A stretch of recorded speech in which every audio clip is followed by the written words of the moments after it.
종종 제가 그 강가에서 돌을 줍습니다. 이걸 조금 전문 용어로 하면 이 수석이라고 하는데요. 그리고 이 돌을 줍는 행위를 탐석이라고 얘기를 합니다. 이 강가에 보면 이제 돌멩이들이 쭉 돌들이 많이 있는 경우 있거든요. 근데 사실 그 돌을 보면 이제 관심 있는 사람에게는 보물밭이에요. 내가 줍고 싶은 돌, 나에게 내가 지금 딱 봤을 때 참 좋아하는 돌이 있는가 반면에 돌에 수석에 전혀 관심 없는 사람들은 그냥 버려진 돌, 강가의 돌, 그냥 의미 없는 돌일 것 같습니다.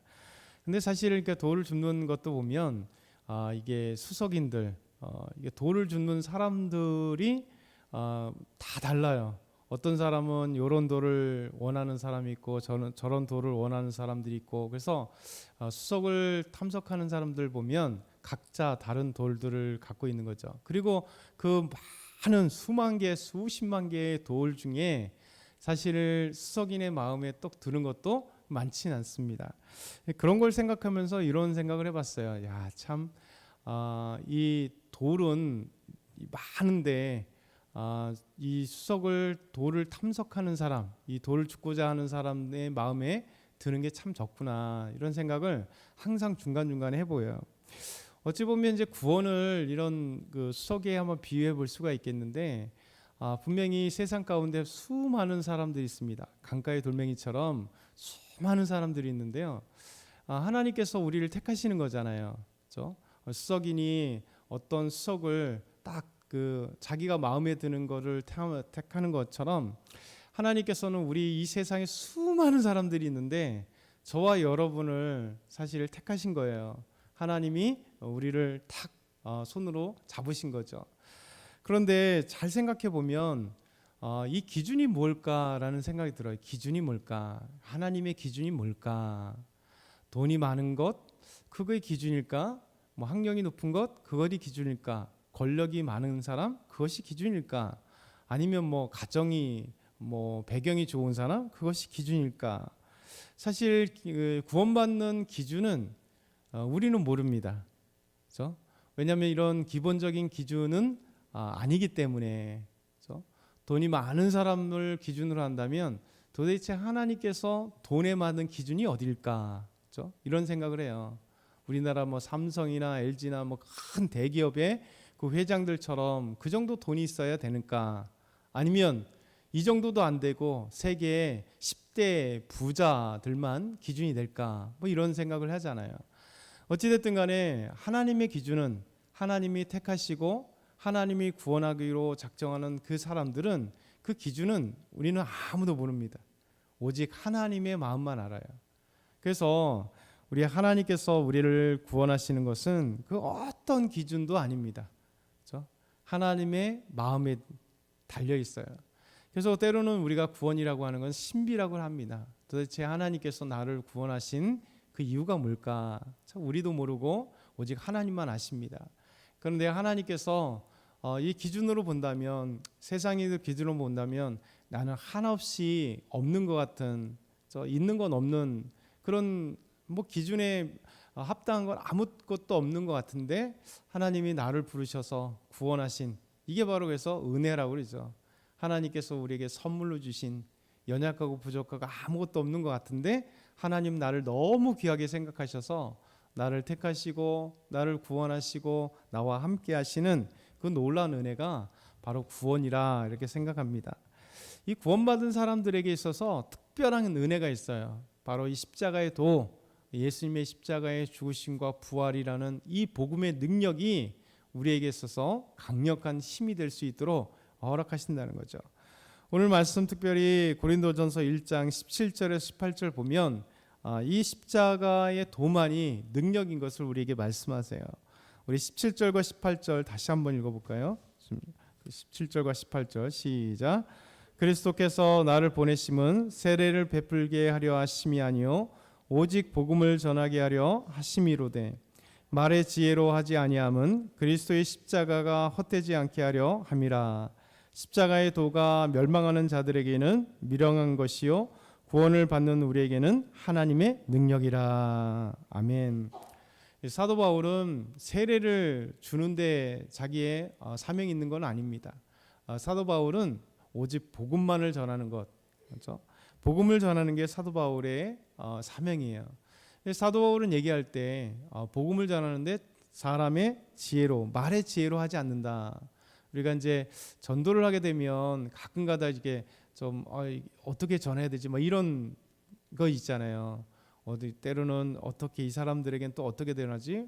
왜냐하면 매일같이 새로운 사람들이기 때문에 사실 사람들에게 이렇게 부끄럽고 사람들에게 낯선 것을 이렇게 좀 낯가림이 심한 사람들은 전도하기 더 어렵다 이렇게 생각을 해요.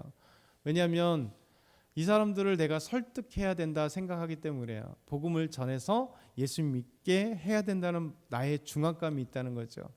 여러분, 그것이 우리의 보이지 않는 소망이기도 하지만 또 중압감이기도 합니다. 그래서 말을 잘해야 된다는 생각을 해요. 왜? 상대방을 설득해야 되고 교회에 나올 수 있도록 또 관심 있게 생각을 하죠. 그러나 놀라운 건 뭐냐면 하나님은 이런 말 잘함을 통해서 예수 믿게 하지 않습니다. 구원은 하나님의 은혜예요.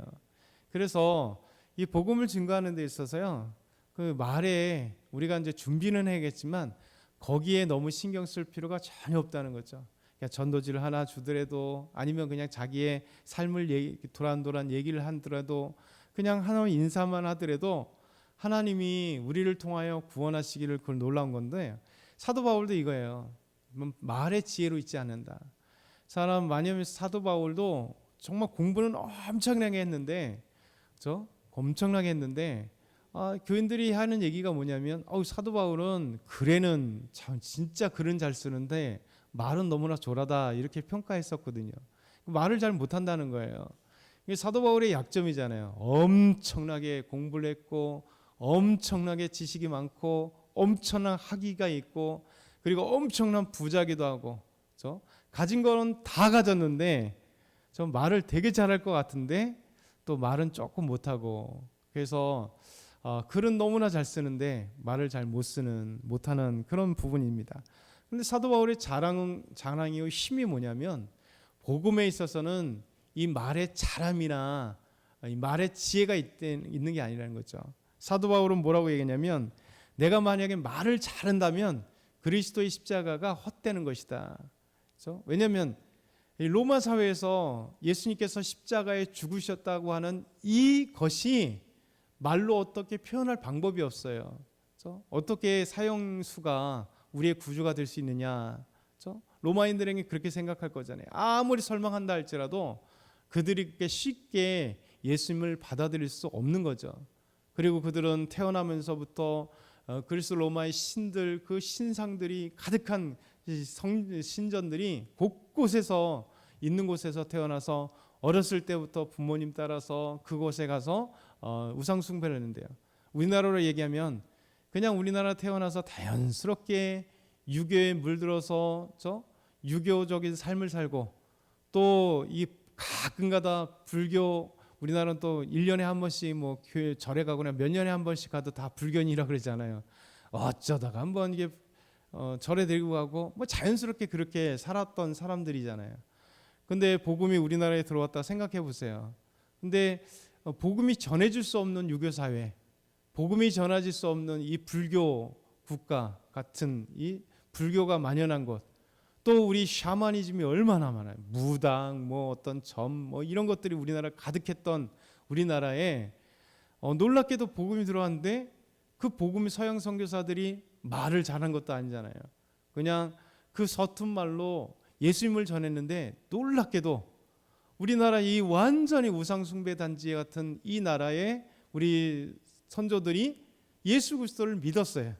이게 똑같은 겁니다. 사도 바울도 이 우상의 숭배가 가득한 로마 제국에 복음을 전하는데 말이 잘해서가 아니라 이 십자가의 복음을 증거하는데 하나님은 놀랍게도 이 말이 어눌해도 그들이 예수 그리스도를 믿게 되었다. 그래서 사도 바울이 말하기를 십자가의 도는 멸망한 자들에게는 미련하게 보이지만 우리 구원받은 사람들에게는 하나님의 능력이다. 그렇죠? 우리는 하나님의 능력을 소유한 사람이에요. 저와 여러분 모두가 하나님의 능력을 소유한 사람. 그렇죠? 멸망하는 사람들 보면 우리도 그러잖아요. 전도를 하면 사람들에게 얘기하면 막 콧방귀도 안 끼잖아요. 그렇죠? 교회, 뭐 예수님, 그러니까 아무 생각도 없어요. 근데 예수 믿고 나면 알죠. 야, 얼마나 예수 그리스도가 우리 주님께서 우리를 사랑하시는지, 예수 믿는 것이 얼마나 행복한지, 우리에게 진짜 천국이 있다는 사실을 예수 믿을 때 알게 되는.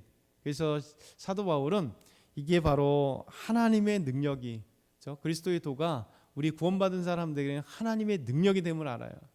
왜냐하면 이 십자가의 도가 하나님의 능력이라는 게 뭐냐면 우리 삶 가운데 나타나잖아요.